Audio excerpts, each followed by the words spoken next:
Hello, everyone. You're welcome to the Study Abroad Experience podcast, and I am your usual host, Danny Legend. Today, I have a special guest here, and you know what I do on this channel usually is to bring people that have experience, first-hand experience. This is not some agent who has not traveled abroad and is trying to show you the way. This is someone who has been here by herself. She has experienced the culture, the life, the steady life, student and balancing everything like family, studies, and all that. And today we have the privilege of spending time with her so that she could share her experiences here, her motivating factors, and eventually and consequently to show you the way to study abroad. I know some of you are confused. How do I start? How do I go about it? There's so many writings on the websites that I visit. Where do I go first and all that? Every myth will be demystified in this podcast session. So without much ado, I'm going to invite her to introduce herself, talk about her background, where she's coming from, and all that. Now, if you just tuned in, know that we are on YouTube, Facebook, X, and then TikTok as well.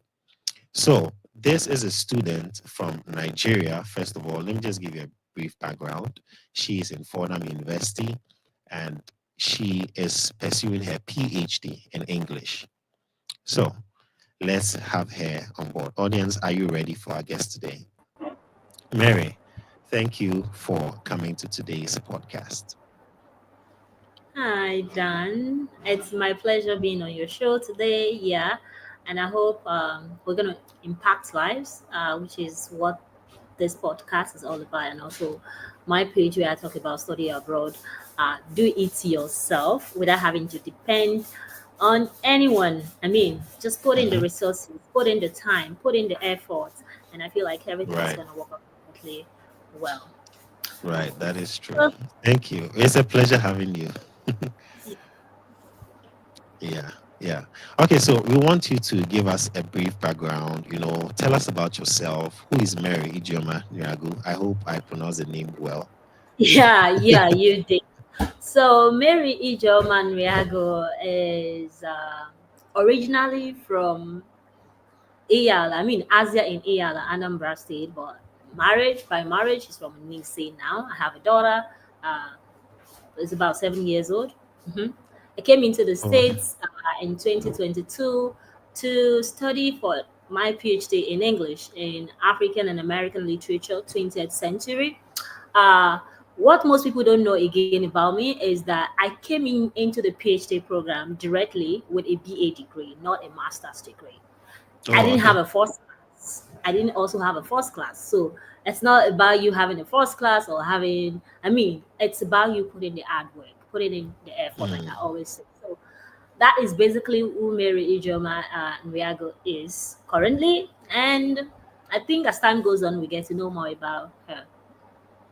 Oh, that's good. I mean, I like the fact that already we have debunked one myth that you don't need a master's to pursue a PhD. So we've jumped that head. Or anyone coming with that question is been answered already. Exactly. Okay. Yeah. Because most of the time, I feel like when we hear PhD, it sounds overwhelming. Wow, Mm-hmm, PhD. Wow, this person is doing PhD. Wow, oh, hey, wow, bachelor's, master's, wow. But they don't know that you can actually jump from. I think even in Ghana, we had someone who was very young in her early 20s doing a PhD. Why? Because it's possible to jump from bachelor. So I like the fact that you debunk this. So tell us a bit about your the courses that you did. Yes, you are currently pursuing PhD in English. What mm-hmm. are the courses you took from your high school, your bachelor's that eventually led you into an English program in PhD? Okay, let me just start with I'm someone who has always been fascinated with gender related issue and race related issue. In fact, I wanted to study law during my Right. undergrad. Mm-hmm. Yes. But if you know the Nigerian situation very well, you would understand that sometimes it's quite difficult for you to get into your program of choice. So you keep recycling, you keep trying to make Yeah. an attempt. And I ended up, let me use the word ended up. I ended up Mm-hmm. studying English during my undergraduate days. I was offered in English. I was offered English, not like I Right. applied to study English. What I did Oh, okay. differently that is about me that I think everybody should try, like emulate or should motivate them. I created a channel for myself in English because Oh, everything I'm always interested in are basically things that affect women, gender issues, race, which I also feel, which would I say one of the major reasons why I wanted to study law was to talk about these things, defend people. I right. found out on that I could actually do these things while studying English. And so during my Mm, undergraduate days, during my long essay period, I specifically worked on race immigration and Chimamanda Ngozi Adichie's Americana, oh, okay. which I later published with my supervisor. Right. This research area, I also tailored it during my PhD application. All my Mm-hmm. applications, my SOP, my personal statement, and my sample writings that I wrote for my applications, I kept on that same track of race, Right. immigration, gender. Do you get? The only Right. difference I would say was that I did my research on language. If you're an English student, you understand what I'm saying. There's literature, Mm-hmm. there is language. My undergraduate research was basically on language because I used critical discourse analysis to analyze social issues. But right Oh, okay. now, what I'm doing differently is that I'm currently doing literature. So I'm reading Mm-hmm. literary texts, so I'm Oh. critiquing literary works, and I'm still talking about these things even Mm-hmm. in my different published articles. So that is basically how I drafted myself into English PhD in African American literature from my undergraduate days, where I worked on Americana, race immigration in Americana, written by Chimamanda Ngozi Adichie, a critical discourse analysis. So it's something that one can build on regardless of Mm. where you are. So just have to find your footing and work on them. Wow. Wow. I see you are coming from a lot of experience in your field. So, what are some of the factors that, and I would agree that you wrote your statement of purpose by yourself, right? Yeah, I did. The thing is that many people find it difficult to do things by themselves, Mm-hmm. which I think could be a huge, could pose a huge difficulty when the application process starts. And like I That's always true. tell people, find something you're passionate about. Find something that you are interested, that you really want to talk about with people. Find something that you wouldn't get tired doing. Join. Yeah. With all of these things, I think the sky is just your starting point. There's nothing you cannot do. If Mm. you are doing something you're passionate about, you're interested in, not that somebody is cajoling, or even if it's something like I said something earlier, I said I wanted to study law, but I didn't end up doing law. But I can Mm-hmm. practically tell you that there are some things that I would have done as a lawyer. When it comes to talking about gender issues, talking about race issues, immigration issues, I'm currently doing them. I don't have to be Right. a lawyer to do those things. Yeah, that's true. So it's finding the real channel, bringing out something great in what they say, turn your lemon to lemonade. So something like Yeah. that. You just want to walk around that fit. If you still want to do that same thing you've always loved to do, if you still have enough time, because you will always have time. If that is your first love, you might really want to go back to it. You don't have to keep on that, but start with something. I mean, that should be your Mm. focus. Start with something. So, what of people that have not garnered that experience? They want to study abroad. How do they go about their statement of purpose? Do they do some volunteer work? Like, how do they go about? Because a lot of people, they are stuck. I want to write my statement of Yeah. purpose. I don't really have experience. I just have a bachelor's degree. So, how do such people go about it? So what I would say, because I have had a very huge experience when it comes to writing statement of purpose. Currently, I work with the Office of Fellowship Advising in my school, where we are tutoring people on how to apply for scholarship applications in the US, specifically Right. Americans. Hmm. Because there are tons of scholarship like Gilman, CLS, Boren scholarship, Goldwater, all kinds of scholarship applications that are specifically designed for the Americans. So that's where I'm Hmm. currently working, and that's why I can say that I have a very huge experience when it comes to personal statement and SOP. And what I would advise somebody trying to write an SOP or personal statement is one, try and create an outline. You don't have to kickstart writing immediately. Hmm. Before you create an outline, search the school website page. Very important. Right. Everything you need about your SOP is on the school page. And if you're also seeking um, a scholarship offer, check the scholarship body. What and what do they need from you? What they want you to write about? What are their expectations? Are there specific requirements that you need to meet before writing the SOP or the personal statement? Are there specific courses you need to have on code before you write this personal statement?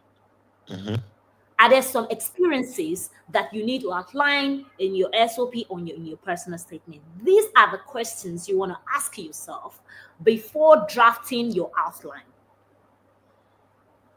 Your CV can be another route to draft your outline because your CV, if well written, has your experiences, your professional Yeah. experiences, the skills you've acquired in the long run and in the short run, the schools you've attended, the courses that you've done in the past, and the courses you're looking forward to do in the school, which will not be available on your CV, that you would be available on the school website page or the scholarship body website page.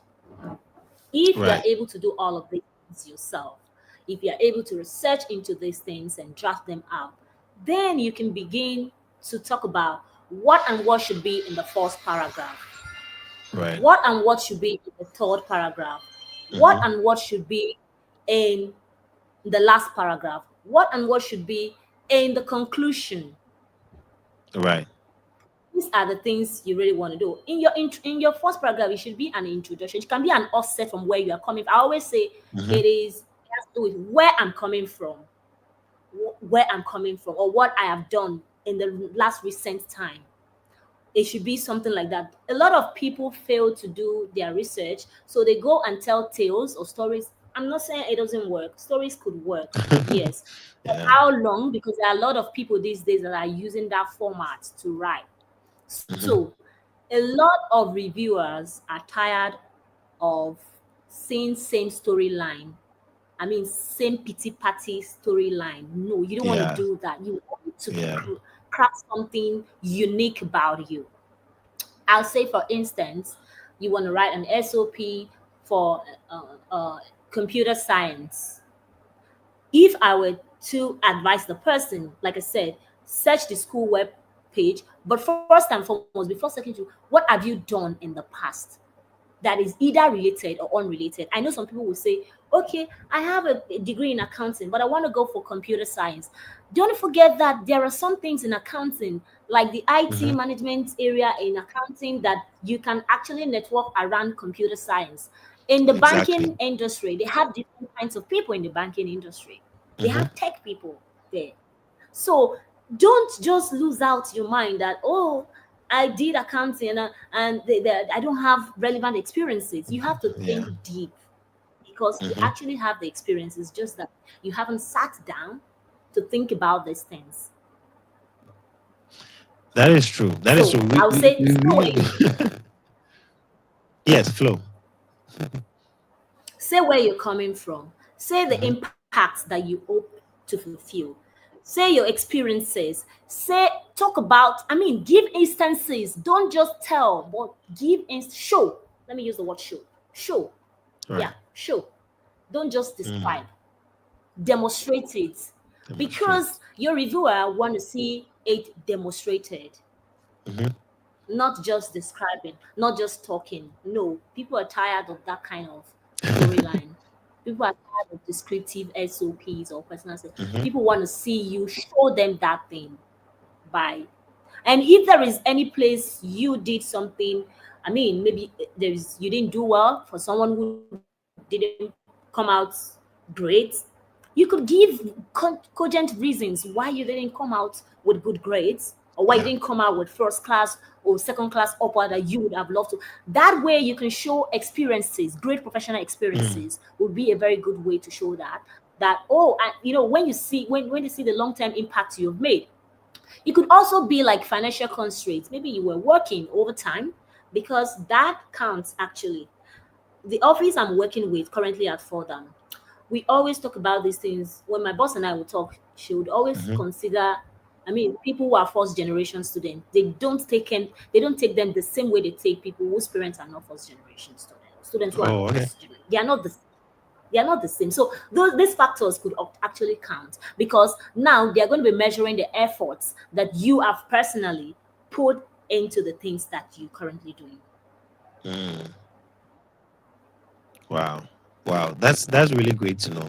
I like the fact that you spoke about avoiding the pity story, because I realized that one thing with us coming from developing countries is that we will always want to sell the pity story. Like, I'm coming from a family where we can't even afford 3 square meals a day. A friend I don't won a even like scholarship. it. A friend won a scholarship to Cambridge, and she was like, avoid that. We couldn't eat at home. We couldn't. No, tell us your passion. Tell us your drive. Even beyond that, what is driving you to come and stay, to come and do research? Don't tell us about how you couldn't eat at home.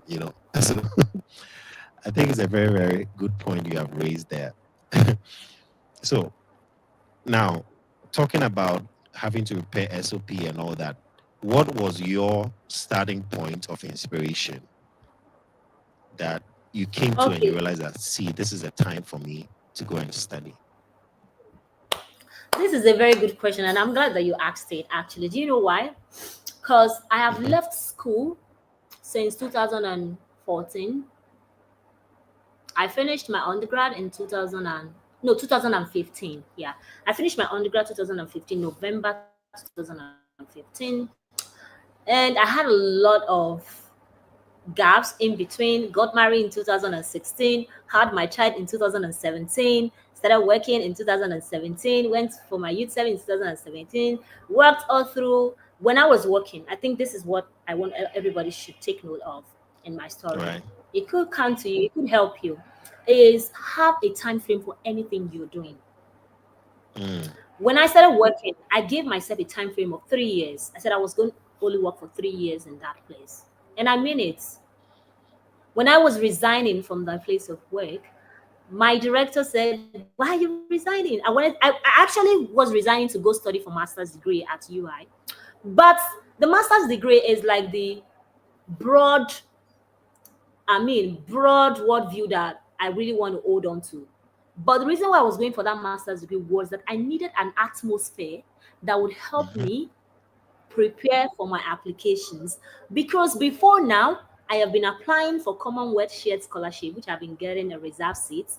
I have been applying to Right. Erasmus since 2016, 2017. I applied to Commonwealth 2018, 2019. I think 2020 I didn't apply because of COVID. 2021 I didn't think I applied because that was when I that was the exact time I wanted to use to prepare for my applications.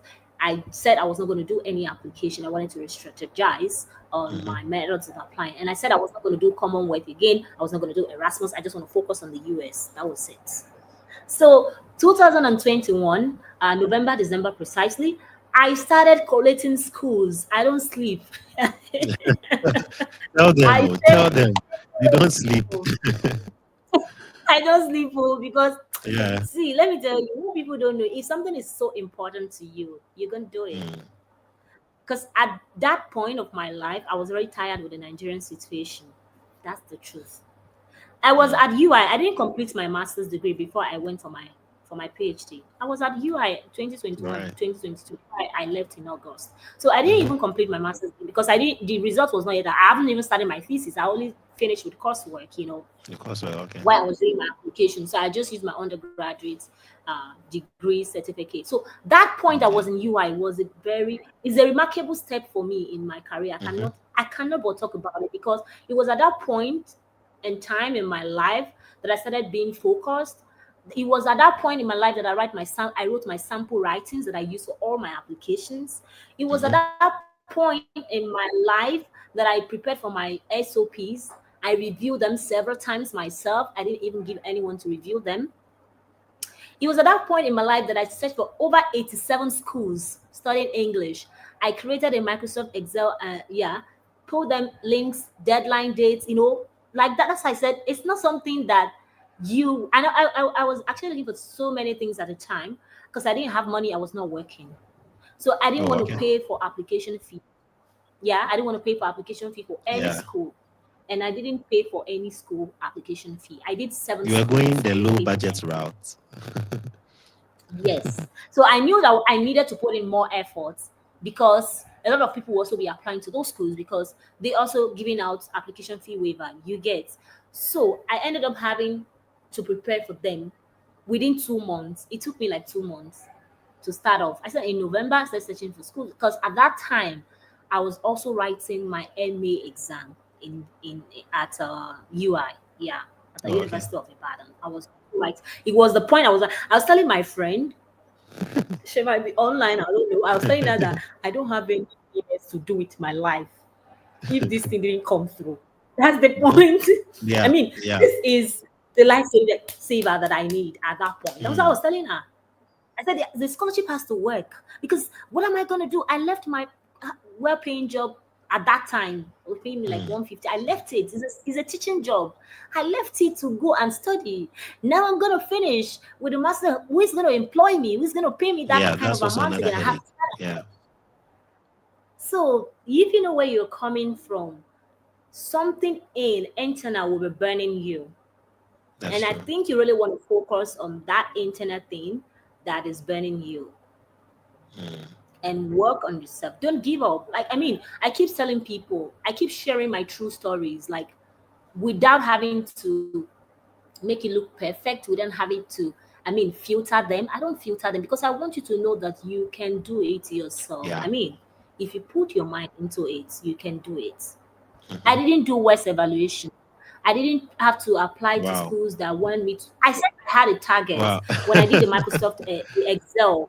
I didn't want schools that asked me for official transcript before considering my applications. I didn't Mm. want school that wanted me to submit IELTS. I didn't want school that wanted me to pay for application fee. I didn't Hmm. want school that wanted me to pay for to do GRE. So I had a lot We're just to filtering cut them down, out. and I came down to Yeah. Wow. You know, this morning I was sharing a similar story that it took a lot. For me, I got rejected 3 times at the US Embassy. So my fourth one, I was like, God, this one must work. Because if it doesn't work, I don't know what I'm gonna do again. Like I'm trying. exactly. Exactly. I That's why think I you're was right. like, I think you just have to come to a stage in your life and say to yourself that this thing it has to work. yeah, that's true. I think we There's tend no to be going back. passive about things, instead of being active. Like it's all or nothing, Yeah, all or There's nothing. no going back. And I always tell people, don't just apply to schools. Apply to schools that have funding. Don't just apply to schools. Very vital point. Don't apply to schools. Apply to schools that have funding. Because it's not like when I receive mails from people asking me for aids, I'm like, guy, I'm a student like you. I'm a student, just that I'm a Yeah, student in the diaspora. That's just the truth. yeah. There's nothing different. And do you think that I didn't want to go to schools that I could pay? Tuition. You think I don't love to be outside Nigeria a long time ago? No Hmm. way. I said I started my application journey in 2016. It's not it's not yesterday. It's not 2 days ago. It's not two Yeah. years ago. 2016, when many people, my classmates, weren't even dreaming of getting their transcript, I already started sorting out my transcripts That is, myself. yeah, that's the Did drive. Commonwealth had admissions in different schools in the UK. It wasn't admission that is the problem. I had even some schools in the UK that offered me partially funded program. Yeah, But I can't. How am I going to offset the remaining bills? How am I yeah. going to do it?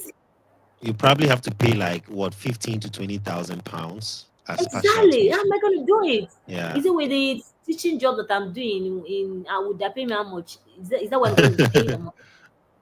And you even be better off staying in your home country than to come outside and be struggling to pay that amount of money. You can use that money to buy land and build a house. Honestly speaking, that's the truth. So I Yeah. preach do it yourself. I preach scholarship because I know that it's not like with a scholarship that you cannot get a denial in your visa application, but Hmm. the chances are very low that you're going to get a denial. That's true. The chances are very low that you're going to get a denial. That's true. But if with funding, the chances are very, very low. Yeah. Maybe 2 out of 10 could get a denial, even if they have funding. So Yeah. if 8 people out of 10 are getting approval because they have a funding, why don't you try Why your don't you possible try it? best to pursue these things? Yeah, because your chances are high that way. Yeah. Unless, of course, the people don't talk well at the visa embassy. They go and then they beat about the bush. That's the only way you will get a rejection if you have full funding. Do you know that I noticed this thing you just said when it comes to visa? Because I also prepare people for mock visa interview. Yeah. Yeah. And what I noticed, number one thing I noticed with some people that have got rejections that I not that had got rejection because they came to me was that some of them they don't have this confidence to face the visa consular or the visa officer. I mean, again, another point is that some people give one word answer. That's not good. Yeah. Yeah. They ask you a question, where are you going to? You say you're going to Fordham University. I mean, what's that for? She knows Exactly. that you're going to Fordham University. She's with your I-20. So what are you telling me? I Hmm. want to hear Hmm. more with Yeah. precision, not even David, with precision.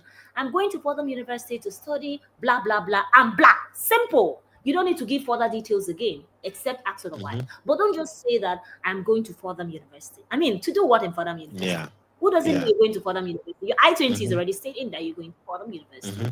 So that alone can make you to lose confidence, and then would not even propel the visa officer to ask you more questions. Yeah. Yeah. That's true. That's true. And that is one thing you want to avoid. You want to avoid having the visa officer ask you too many questions just to gain clarity Thank on you. what you are going to That is it.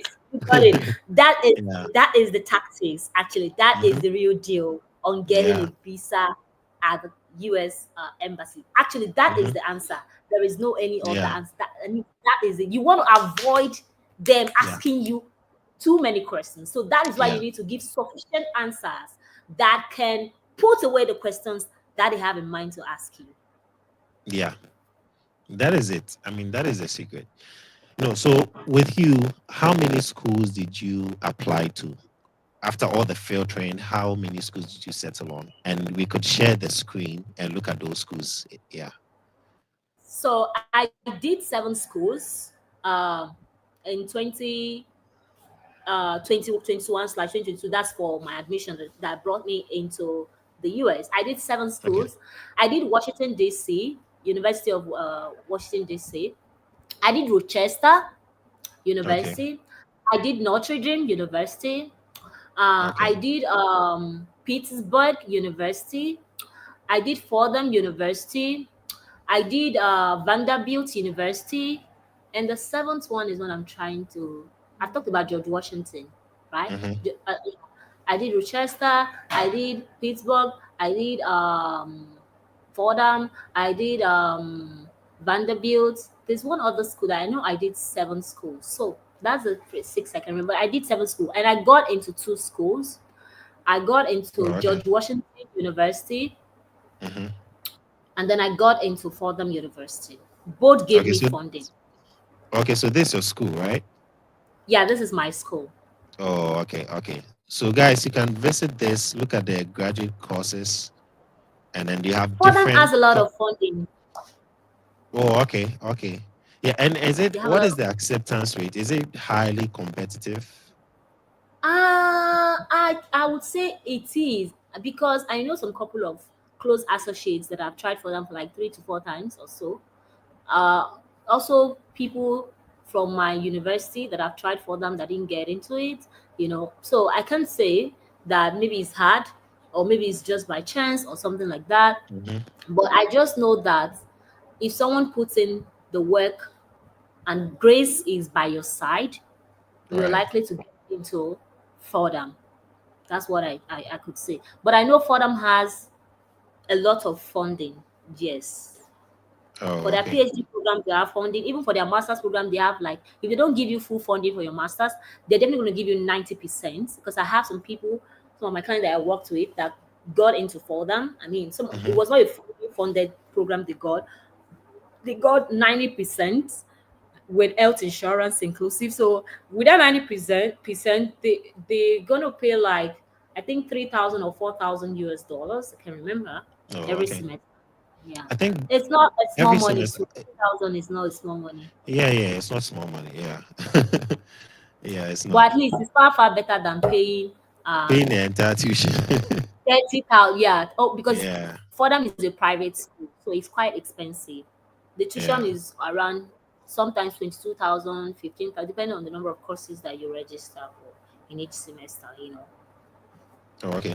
Now, before we talk about George Washington, how you applied and the package they gave you, there, I want to ask this: if you get funding, and then let's say no, you don't get funding, and then the cost of attendance about let's say 40,000 for your 2 year program, or let's say 30,000, but you have a loan, or you can secure a loan, or a family member is sponsoring you, would you advise that that person should go for it, or they should look for another school?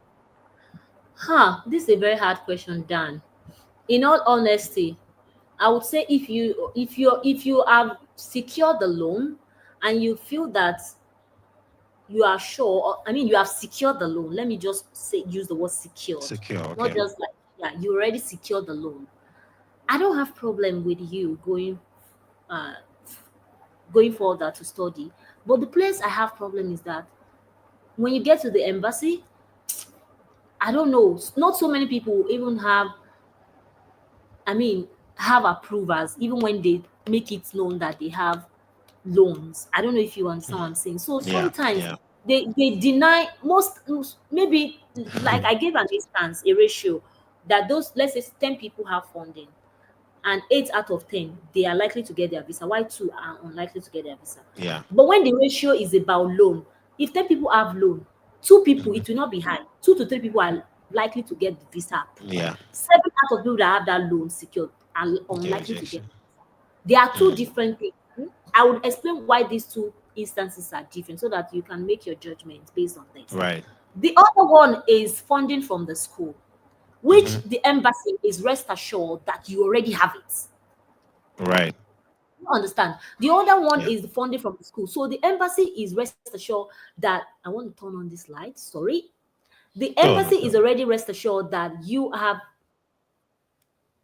have give you all the the time. Yeah. you have the funding secured. So they are not likely to deny you. The only reason why some people will get denial when they have funding is basically what we have said earlier: the confidence level, the approach level, answering Hmm. questions, and what have you. But for loan, the embassy, it would still be in doubt of Yeah. that loan because it's not coming straight from the school. That one Hmm. is Hmm. inside the school, but the loan has to be disbursed to the school. So they are two different things entirely. Mm.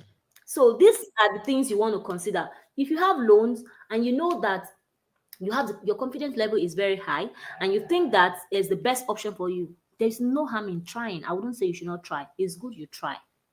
You can try it, but prepare for the worst because That's people true. do faint in the embassy. People faint. People Serious. things. I've seen it Serious. live. So prepare for the worst. That's the Yeah. only thing And I and would they are say. not going to wake you up and say, "Oh, since you fainted, here's the visa." No, they will give you the visa. No, they're not going to do that. They're definitely not going to do that. So Yeah, that is true. All right. Let's look at the George Washington School. Now, with this school, they gave you admission. Did they give you any scholarship package? Was it better yes, than? I got Was it funding for worse? George Washington. Hmm. I actually got funding for George Washington. I think I only compared the cost structure and everything, but the funding for George Washington was not like if a full ride like for them. I got Oh, funding okay. for, yeah, but was not as sweet as the one Fordham is giving me. Imagine like Fordham giving you like 36,000 US dollars every Hmm. 9 months. I mean, for your Yeah. stipend is something. Yeah. And then you don't have to be bothered about so many. I think Fordham will work for only 18 hours. We don't work for 20 hours, and you still get Oh, paid your okay. stipend. Yes. Oh, okay. So with George Ford. Washington wasn't like Mhm. that for me. Oh, okay. Hmm. So with Fordham, how would you divide or break down your scholarship? Was it covering tuition? Okay, yes, definitely. It covered tuition, covered Mhm. stipend. What else did it cover? My scholarship is worth 90,000 US dollars every year, and it increases every year. Like this year now, it's 90,000.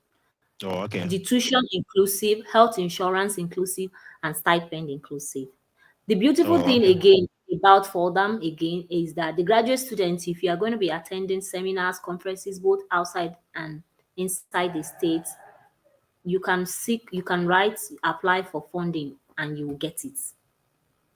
Oh, okay. You get it. Okay.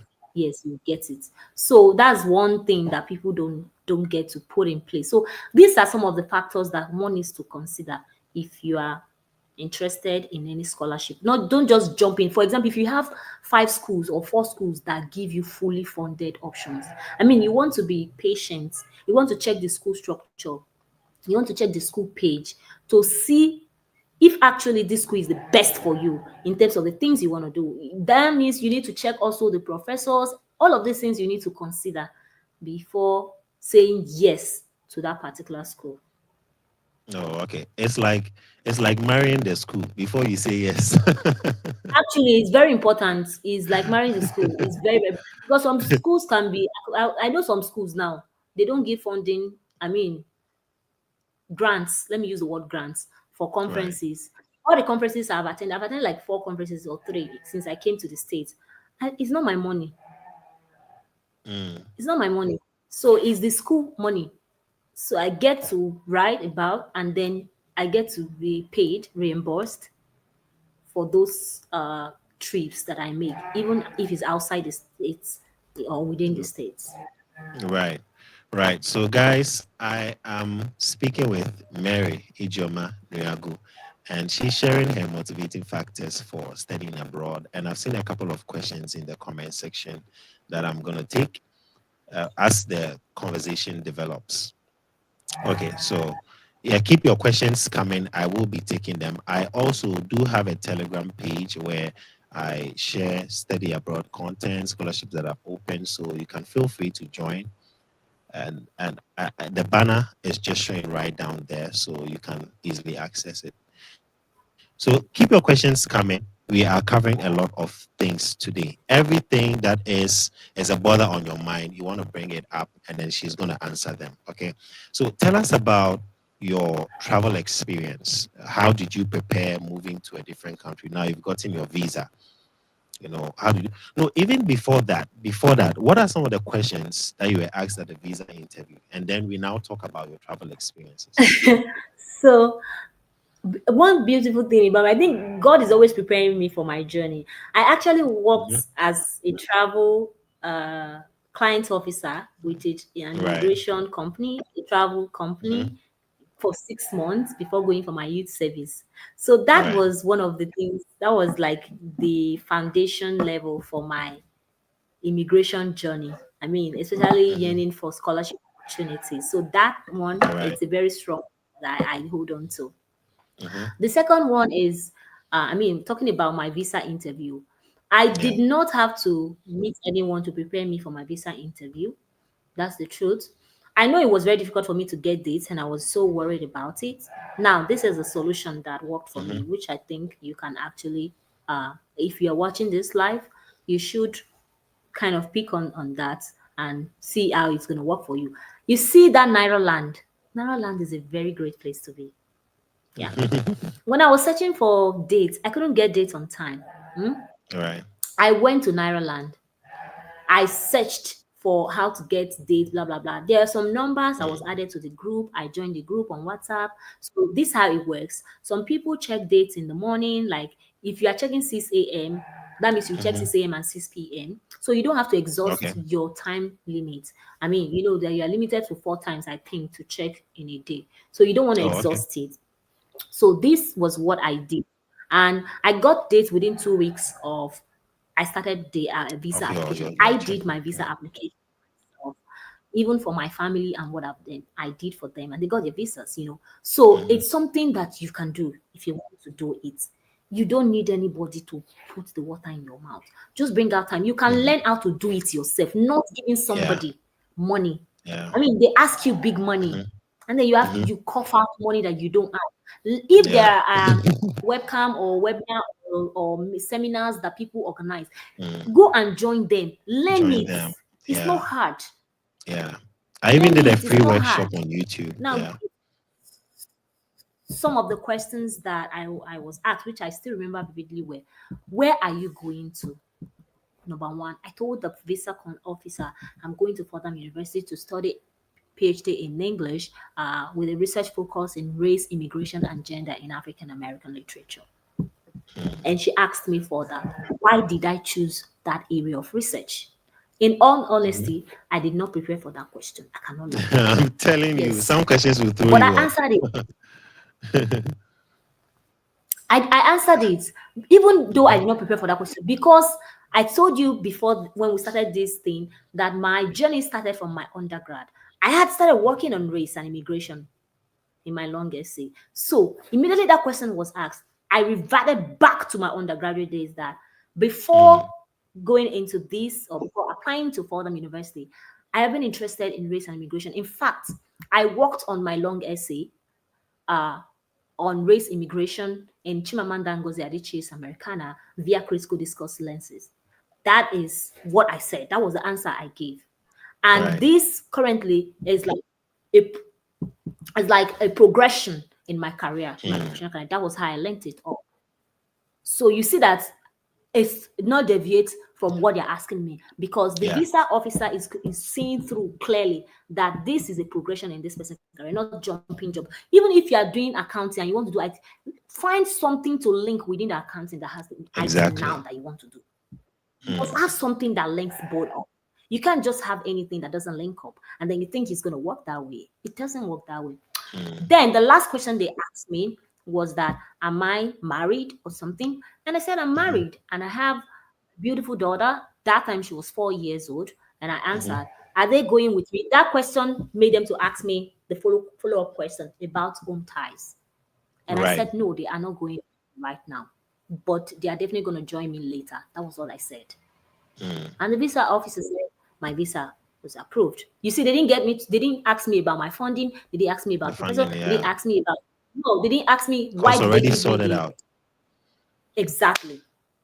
Mm. So this you can prepare for your mock visa. I mean, you can prepare for your visa interview and you still get there and then you still would not say you still would not see the kind of questions that they are going to ask you. Yeah. I mean, you still will not find the things that you prepared for. But your readiness for that visa interview is going to pave way for you. It is your readiness that's going to help you. That's true. That's true. During my time, I was asked what my parents went to do in Italy because there was something that was related to Italy. And I was like, my goodness, how am I going to? Because I was a baby. So I had to quickly, come up with something else. Oh, they went to work. So later after the interview, I asked my parents and my mom, and she was like, oh, yeah, they went to work. And I was like, okay, thank goodness I answered it well. So sometimes some of these questions are going to throw you off. Some will be Yeah, related, some will be completely unrelated, and you have to be very fast in thinking exactly. You critically. have to be Yeah, swift in yeah, thinking yeah, to connect with that thing. Don't just say yeah. things, I mean, say them like that, like that. You just have to connect these things. Let it work. Let it work. And Hmm. Yeah, yeah. It's really, really important. So now you have received your visa, good interview, passed, approved. What were your travel preparations? my travel preparations were kind of very simple, but the people around me are very tough people. So they always want you to have everything, everything. I would say don't overpack stuff. And this is with a very coming from a place of love. Yes. Mm. There are a lot of things I took with me to the US since 2022. I have not finished them. They are still there. In fact, I'm tired of them, especially the ones that has to do with leaves, the The local dehydrated, foods, eh? all of those things. I say, don't do that. Don't do that. And another thing I think that I would say you shouldn't pack so much has to do with drugs.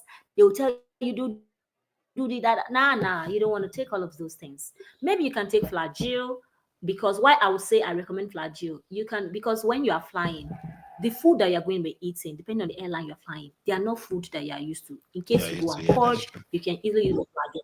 So the flagyl should be in your handbag or in your carry-on, your hand luggage or backpack, so that when you are on air, that is a very good trick. You need to master that. Hold it, so in case you eat something that can make you poor. That's what I've said. Because, but I think many of our African brothers and sisters, why they always come along with so many drugs and so many of all of these things is because of money.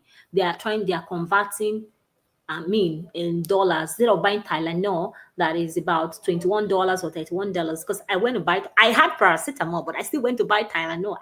Yeah. I have the paracetamol in New York. I brought it to America, but I didn't use the paracetamol. I had to buy Tylenol. Oh, okay. So it cost me, like, I think it was $31. I can't remember how much it cost me. I think it was like $31. I can't remember how much it cost me. So that is what you want to. I wouldn't say you should not. You may want to take paracetamol, but I wouldn't say it's so effective like Tylenol. Tylenol, you just take one tablet and then Yeah. you're good to go. And I don't even get to take it. I bought the full capsule in a cup, and I've only used the Tylenol. I've only taken two since in the last 2 years. I have not treated malaria in the last 2 years in America. I didn't even take any malaria drugs. They always tell people to Mm. carry. I didn't take any. In fact, I Yeah. forgot the one they brought for me. But our bodies are not the same. One thing again, I Hmm. would say you can treat yourself of malaria before traveling. Before, yeah. Yeah, before traveling. If you have done that, I don't think you need to take malaria again. I don't think you need to take tablets again. If you have treated yourself for malaria before traveling, or of typhoid before traveling, I don't think you need to carry all those drugs again to America. For crying out loud, you're not going to have malaria in America if you have treated yourself already. Yes, because Yeah. personally, I didn't experience it, but body might differ. You may say maybe because I'm AS, maybe that's why. Maybe Hmm. some people are Yeah. prone to malaria and typhoid easily. But in the last 2 years that I've been in America, I haven't fallen sick. Facts. Yeah. Yeah. Yeah. It's amazing. And also, some schools would request that you get a shot. Did you have your shots in Nigeria, or when You you are came very here? correct. Yeah. I did my COVID shots, vaccines, all of them. From I started on time. Some people, I don't want to say other things. Some people don't like to do the rightful thing. They may not want to do it, but I'll say do it. Do Right. it. I did. I took my shots. I took the vaccine, some of the vaccines Hmm. that were recommended by my school. Because if you don't do it, you need to upload your documents. If you don't upload them, your registration is not complete. Hmm. Yeah. Your registration is not complete. And that also means that you flouted your status as an F1, Yes, your because registration is not every complete. They won't even semester allow you you to must be register in school. for another course in the second semester. Even if you do for that course that semester, they will not allow you to register for the course for the following semester. True. Until you complete Yeah. your vaccines or you complete your medical requirement details from the school. Right. Right. Thank you. So we have a couple of questions here. I First see of them in all, the comment section. yes. First of all, Mohammed says she motivates and shares her story always on LinkedIn. In fact, Mhm. let's look at your socials. Let's share your Facebook with people that are not that that don't follow you there. So I'm going to share the screen right now, and then we look at your Facebook. Okay, so let me present this.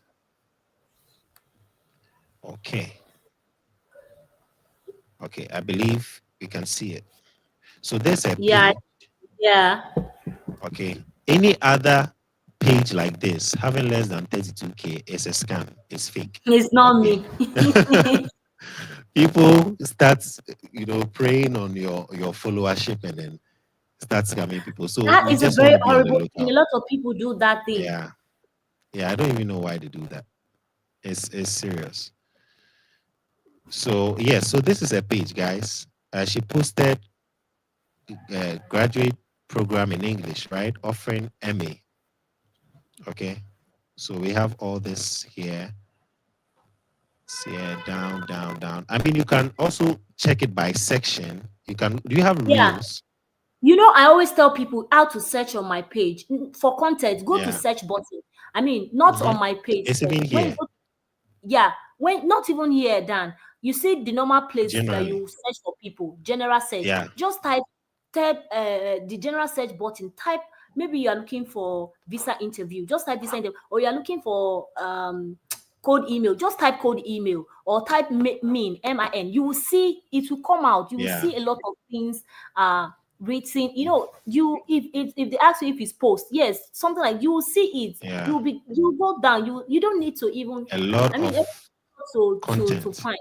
Yeah, it's not difficult, but a lot of people don't pay attention to these things. You will definitely see it. So you will see a lot of details. And you see details that are relevant to, if it's about school. Yeah. Schools are offer fund, right? Schools with funding or scholarship, or actually you just put it, you will see it there. It's Hmm. very easy. It's very easy to navigate before you Yeah. even start typing. So you will see it. Yeah. Yeah, so that's about it. I mean, some of these things, they are very easy to navigate if you understand them. You can easily Pay find stuff for attention. yourself. Yeah, pay attention. Be as perspicacious as possible.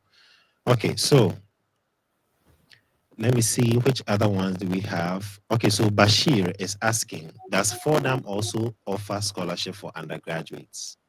Yes, and I would say true, because I was in a gathering of students, both international, even jolly. That gathering was about for them. Other undergraduate students were more. I think I was the only graduate student in that gathering, and all of the other students that were there, they were all Americans.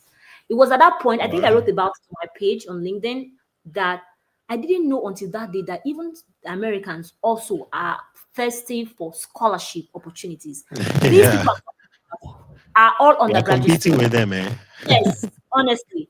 And one thing that stood out to me in all of the conversations that we had that day was that all of them chose for them.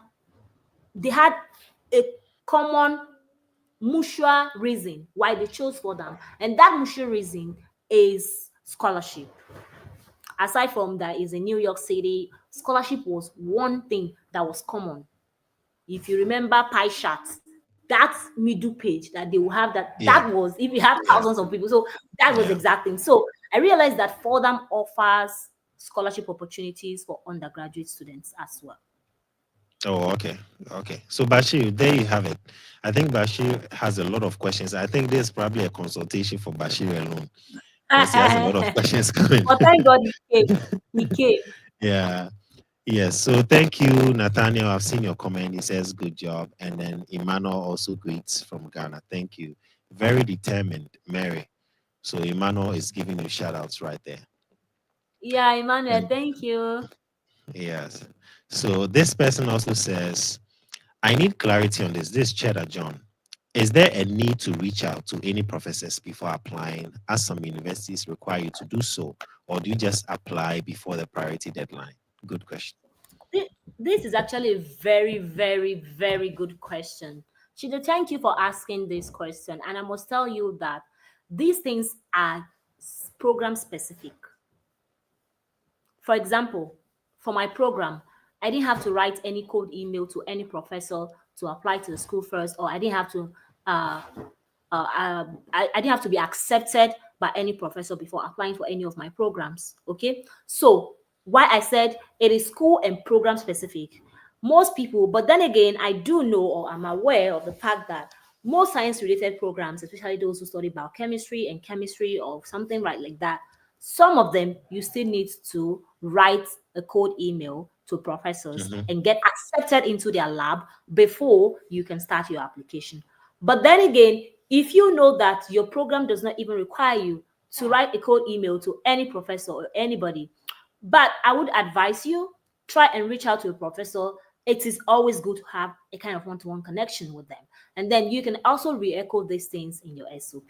That is the tactics. So by then, you might be lucky that one of the professors the professors will be on the panel trying to, consider the applications. And then they see your name. I'm like, I know this person. This name sounds familiar, Yeah. especially when something great. If you are reading excellently well, yeah, it's going to pave way for you at that point.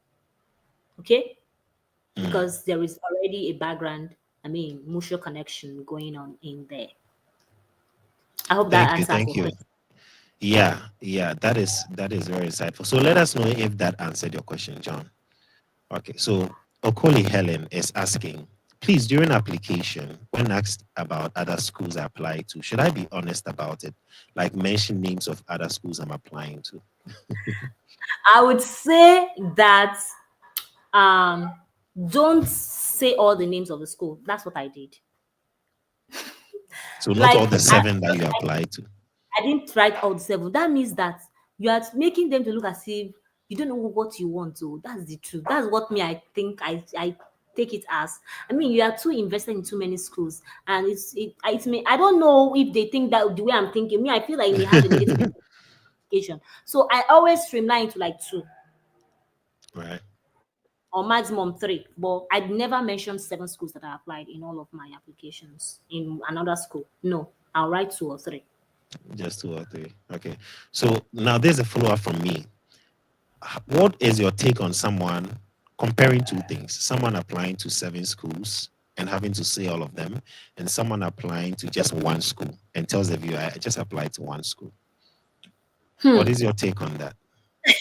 I don't know, but the person that applied to only one school, that person too also has liver. Oh. The person is wrong oh, because I cannot apply to only one school. Mhm. Yeah, Meaning because if the you viewer apply is to also going to see that. Why don't you have any other options? Is that are you? exactly because Yeah, I mean, you apply to only one school. It's risky.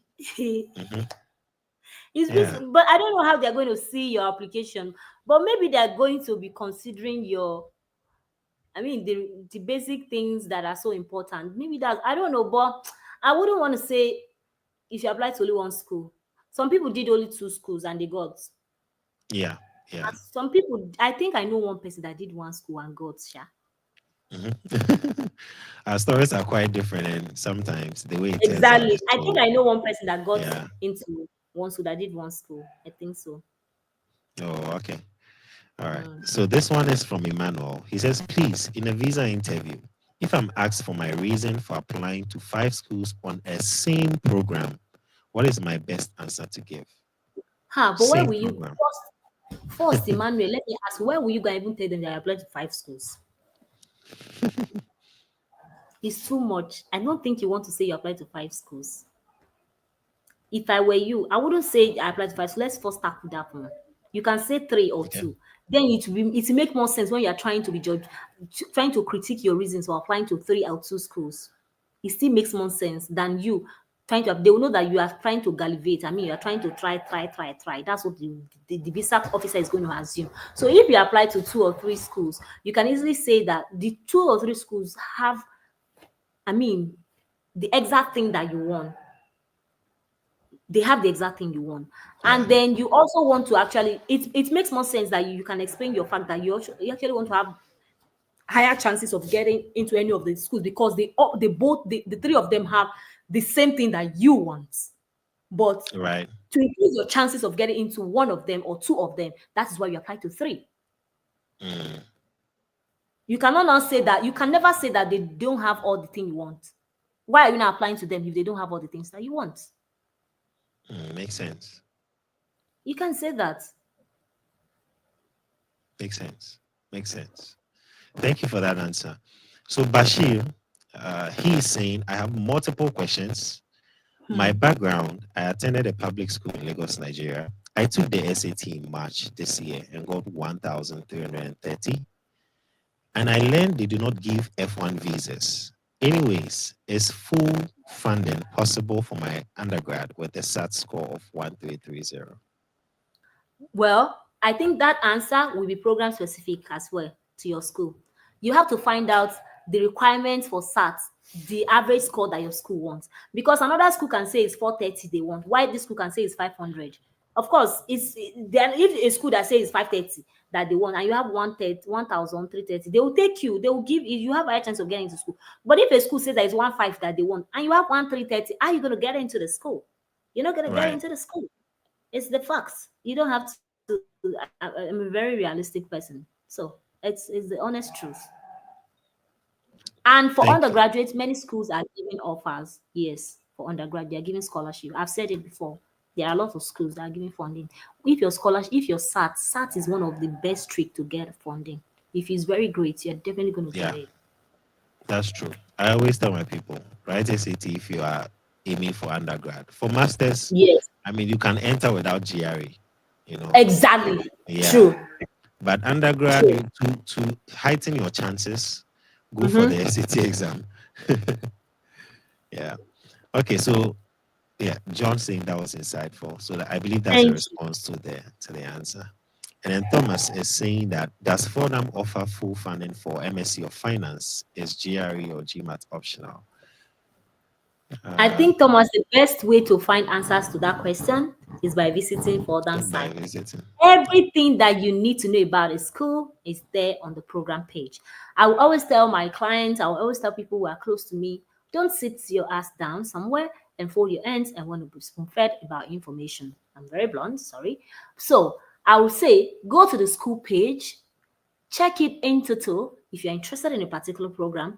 And if you find something that is unclear to you, email the program coordinator. They are always ready to Yeah. answer you. Yeah. Also, some schools have ambassadors. For example, I personally am an ambassador at Fordham University. Hmm. If you go to the program page, if you're a Nigerian, you are most likely to see my image and my name pop out on your screen. And then you can Right. chat with me and ask me questions. And then I can direct you to the right quarters if you feel lost on the Mm. website. So other schools also have something like that. Oh, okay. All right. Thank you. Thank you. Thank you. So Bashir is saying, thanks for answering my question. Okay. And then, okay. So this question is simply asking around how can we get an application fee waiver? This question is good, and they have Fordham has application because I have said it. I applied to all 7 schools and I didn't get a pay. You have to check the school web program page. You will see where to request for application fee waiver. You can then request for it. If you don't get it, if you don't get that to that link, you can email Fuga at Fordham, I think, .edu. Yes. Fuga, depending on your program. Fuga now is Fordham Universities, I think science Graduate. As a graduate school. graduate. So Yeah. yes, yeah. So graduates are not science, whatever. So you will know that other department, other school, we have their own because there are different schools at Fordham. They have business school, graduate school of arts and science. They have you so you want to get that across yourself. I mean, but you definitely see if the program has application fee waiver, of course, Fordham is going to give it out to you. Right. Thank you so much. And then I'll be taking the last question. Okay, last two, because we've already done 1 hour, which is Mhm. enough of her time. So Helen is saying, with a fully funded master's, can dependents join? Of course, your dependent will can join you, but this is my advice. I'm speaking from my personal experience. I always tell you things that are workable. I would say that if you know you are from a low income, I mean, family or something, I don't see any reason why all of you are trooping into the US Yeah. on a stretch, Hmm. and it can damage your visa interview. You are likely to even get a disapproval. I'm not lying. I'm telling you facts because I know 1, 2, 3 people, but I know one person that got with family. But I can tell you Hmm. 5 people that went with their family. They Yeah. had funding and they got denied. Yeah. So I would say take the chances. Whoever has the funding, if it's your partner that is the one that is going, let him first go. That's what I would say. Even my mentor in this travel abroad, this thing, Dr. Adi, Hmm.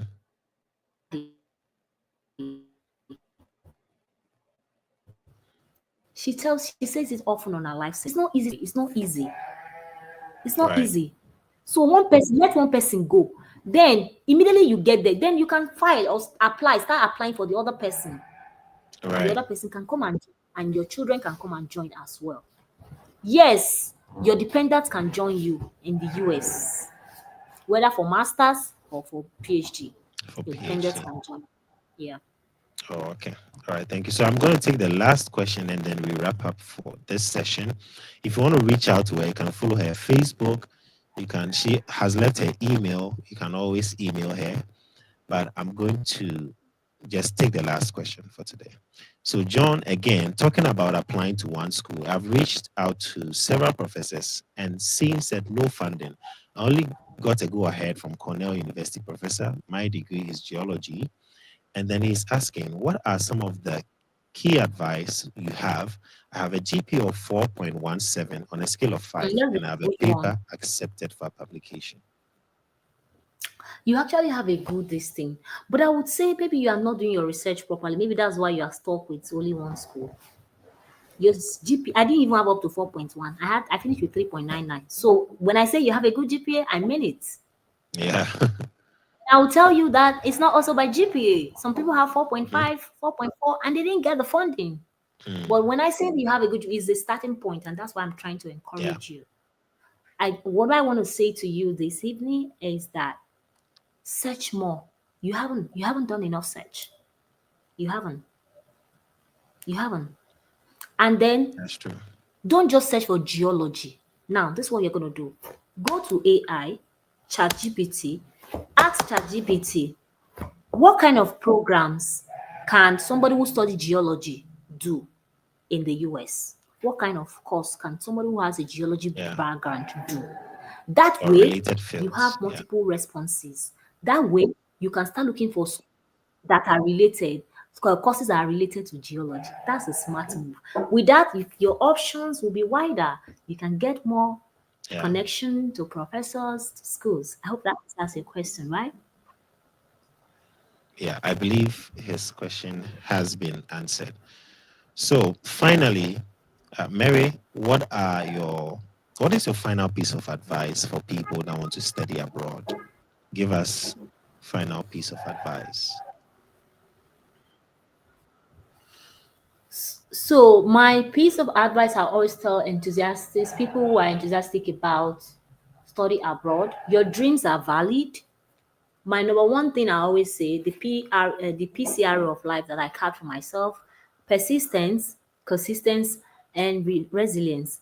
These three factors are the basic three things that you need, even in life, not just in your graduate school journey, or not just in your study abroad, or not just in your relocation journey. You need these three things to sustain yourself, to live through your Yeah. dreams. You need to be persistent. Don't give up. I told you I started since 2016. You need to be Yeah. consistent. Keep trying. You need Yeah. to be strong-willed. That's where resilience comes in. Hmm. If you have these three things, I'm so certain you're going to smile out. I know a couple of people that have been through thick and thin, but then again, they smiled last. Yeah, they got it. Mm. So you also can do it for yourself. Can do it. You also can get it. Yes. That So is don't true. give up. So keep trying. We will be here rooting for you, giving you the information that you need to thrive in your professional career, in your study abroad pursuit, whatever you want. We are always doing our best to put out the best.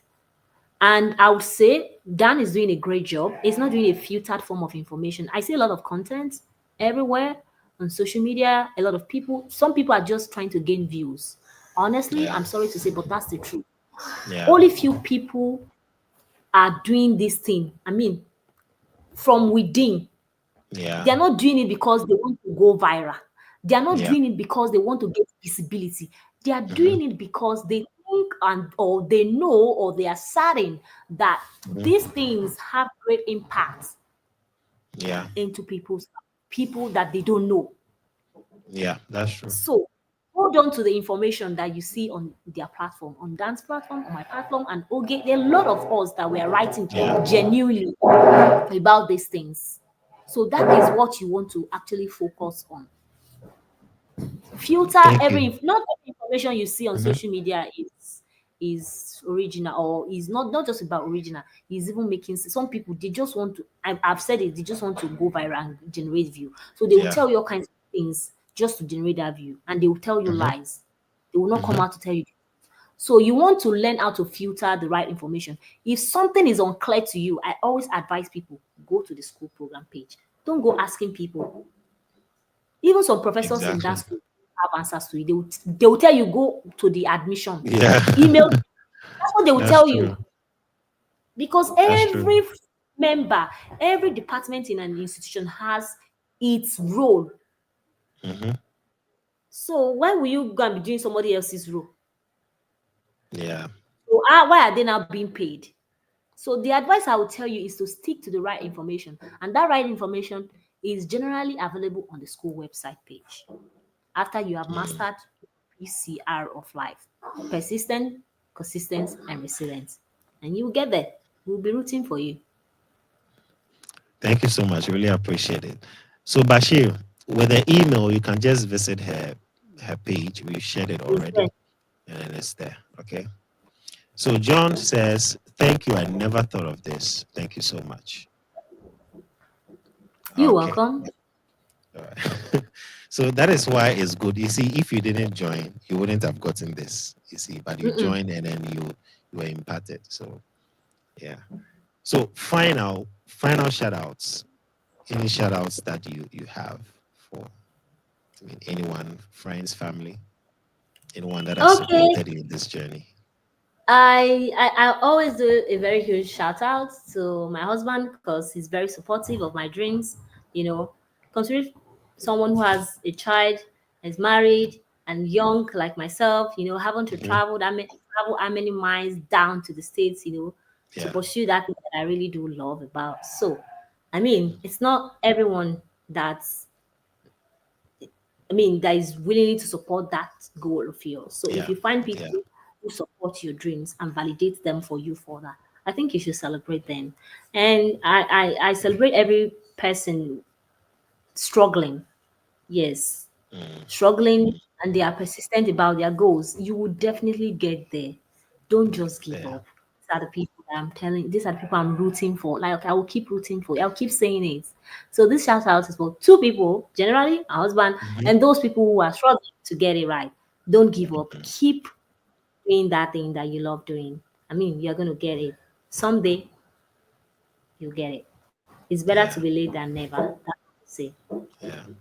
And we'll also see you in the US. We are waiting to hear your story on this podcast. Yes, exactly. Okay. So yeah, thank you so much, Mary, for your time. We really, really do appreciate it. I know PhD students, you are always working on something. Even holidays, you are still working, but you managed to be here. So thank you. I really do appreciate your time. Viewers, audience, everyone listening, we really do appreciate your time as well. And I know that you have been blessed, you have been impacted. So all the best to you in your journey. And thank you so much, Mary, once again. Thank you for having me. I'm going to see you guys some other time. All right. Bye. I believe you're enlightened by this podcast session. Don't forget to stay connected as I'll be bringing you more episode after episode. This is a Study Abroad experience. Then a legend here.